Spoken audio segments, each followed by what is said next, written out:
பகுதியில் தங்கம் எடுக்கப்பட்டது பற்றிய வரலாற்று குறிப்புகளும் உள்ளன.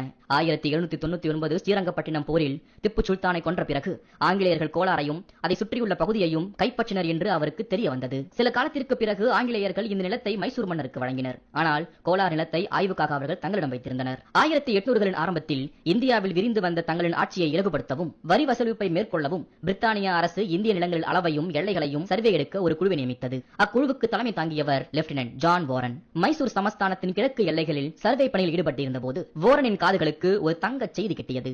ஆம், அது தங்கச் செய்தியேதான். கோலார் எனும் பொக்கிஷ பூமியில் புதையல் இருக்கிறது என்ற தகவல் அவரை தூண்டியது. உடனே கோலார் நோக்கி சென்றார் வாரன். நிலம் எங்கிலும் மண்வெட்டிகள் பதம் பார்த்த அடையாளங்கள் இருந்தன. மக்களின் இந்த தங்க ஆர்வத்திற்கு காரணம் இல்லாமல் இல்லை. கோலாரின் மண்ணை கை நிறைய அள்ளினாலே கணிசமான அளவு தங்கம் கிடைக்கும் என பலவாறு கதைகள் காற்றில் பறந்த வண்ணம் இருந்தது. அதுவே அந்த மக்களை தங்கம் தேடி மண்ணை தோண்ட வைத்தது. தேடியவர்கள் எவருக்கும் பெரிதாய் ஒன்றும் கிடைக்கவில்லை.